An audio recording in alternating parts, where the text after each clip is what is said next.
Doctor صاحب یہ کیسا رویہ ہے کہ شادی نہیں کرنی، کاروبار نہیں کرنا اور یہ سارے معاملے رک جانا ایک مسلمان کا ان کاموں سے سفر کی وجہ سے، یہ رویہ کیسا ہے؟ تو اس کے پیچھے اصل میں ضعیف الاعتقادی یا بد عقیدگی ہے، جیسے میں نے پہلے عرض کیا۔ اگر عقیدہ خالص ہو اور ہر شخص کو معلوم ہو کہ کسی بھی چیز کے اندر اپنی نوعیت کے اعتبار سے برکت و نحوست نہیں ہوتی، بلکہ اس میں برکت پیدا کرنے والا اور نحوست پیدا کرنے والا وہ اللہ کی ذات ہے، اگر یہ عقیدہ ہو تو پھر آدمی یہ نہیں کہتا کہ میں نے یہ کرنا ہے اور یہ نہیں کرنا۔ اس کی نگاہ اللہ اور اس کے رسول صلی اللہ علیہ وسلم کے دیے ہوئے احکام پر ہوتی ہے کہ اگر جس بات سے اللہ اور اس کے رسول صلی اللہ علیہ وسلم نے منع کیا ہے اس سے رک جاؤ، اور جس کا حکم دیا اس کو کر لو۔ تو اس کا مطلب یہ ہے کہ جب اللہ اور اس کے رسول صلی اللہ علیہ وسلم کے حکم کے مطابق کیا جائے گا تو وہ برکتوں کے حصول کا باعث ہوگا، اگر ان کی خلاف ورزی کی جائے گی تو وہ نحوست کا باعث ہوگا۔ اصل میں عقیدہ یہ چاہیے، لیکن ہم نے وہ سارے عقیدے چیزوں کے ساتھ منسلک کر رکھے ہیں، اس لیے کبھی ہماری برکت اور نحوست کا تعلق الو کے ساتھ ہوتا ہے، کبھی ہمارا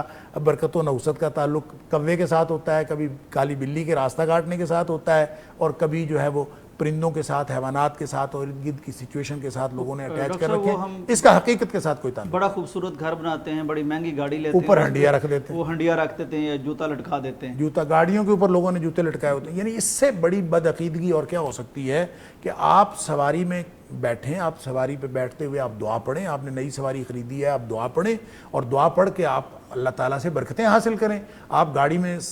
سفر کی دعا پڑھیں، گھر سے نکلنے کی دعا پڑھیں، تو اللہ تعالیٰ سوار کی بھی حفاظت فرماتا ہے، سواری کی بھی حفاظت فرماتا ہے۔ لیکن ہم نے اس کی بجائے وہ جو جوتا باندھا ہوا ہے اس کے اوپر پورا اعتقاد ہے، وہ بچائے گا ہمیں، اور وہ جوتا بچا لے گا، اور اللہ کے رسول صلی اللہ علیہ وسلم نے جو دعائیں بتائی ہیں، جو طریقہ بتایا ہے سفر میں محفوظ رہنے کا، وہ ہمارے خیال میں دیکھیں، اللہم انا نعوذ بک من وعثاء السفر، سبحان اللہ، کہ اللہ سفر کی جتنی بھی صعوبتیں اور دقتیں اور مصیبتیں ہیں ان سے ہم تیری پناہ میں آتے ہیں۔ پیچھے کیا رہ گیا انسان بالکل، یعنی سفر کی جو دعائیں ہیں، اکثر لوگوں کو تو یہی فرق نہیں پتا کہ سواری کی دعا اور ہے اور سفر کی دعا اور ہے۔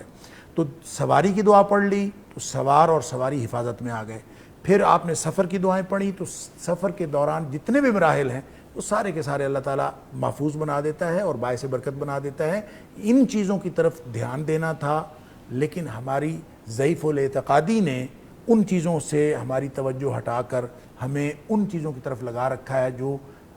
یوں کہہ لیجئے کہ شیطانی ذہنیت کی پیداوار ہے۔ ڈاکٹر صاحب عقیدہ تو نبی صلی اللہ علیہ وسلم نے وہ دیا تھا جس کا اظہار حضرت عمر رضی اللہ تعالیٰ عنہ نے حجر اسود کو مخاطب کر کے کہا، سبحان کیسی شاندار بات، سبحان اللہ، یعنی پتھر کو مخاطب کر کے کہا، جنت سے آئے ہوئے پتھر کو، جنت سے آئے ہوئے پتھر کو، کہ مجھے معلوم ہے کہ انکا حجر، سبحان اللہ، کہ تو پتھر ہے اور میں تجھے کبھی نہ چومتا اگر میں نے نبی اکرم صلی اللہ علیہ وسلم کو تجھے چومتا ہوا نہ دیکھا ہوتا۔ اب وہ عقیدہ کیا ہے؟ پتھر پتھر ہوتا ہے، پتھر کے اندر کوئی یعنی حس نہیں ہوتی، سب کچھ ہوتا ہے، لیکن جب نبی اکرم صلی اللہ علیہ وسلم نے فرما دیا کہ یہ جو جنت سے آیا ہوا پتھر ہے اس کو اللہ تعالیٰ قیامت والے دن آنکھیں دے گا اور یہ پہچان لے گا ہر اس شخص کو جو اس کو استلام کرتا ہے یا بوسہ دیتا ہے، تو اب ہمارا عقیدہ یہ بن گیا کہ یہ پتھر تو ہے، یہ ہے تو پتھر، لیکن یہ قیامت والے دن یہ پہچانے گا اپنے ساتھ ٹچ کرنے والوں کو، تو اب لوگ جو ہیں وہ دیوانہ وار وہاں پہ جاتے ہیں۔ تو عقیدہ یہ ہونا چاہیے کہ پتھر کے اندر نہیں ہے یہ خصوصیت، اللہ نے اس کے اندر یہ خصوصیت رکھی۔ ڈاکٹر صاحب حجر اسود کے بارے میں تو مسلمانوں کا یہ عقیدہ ہونا چاہیے تھا، لیکن آج چھوٹے چھوٹے پتھر مختلف رنگوں کے ہم نے پہن رکھے ہوتے ہیں کہ پتہ نہیں ان سے کیا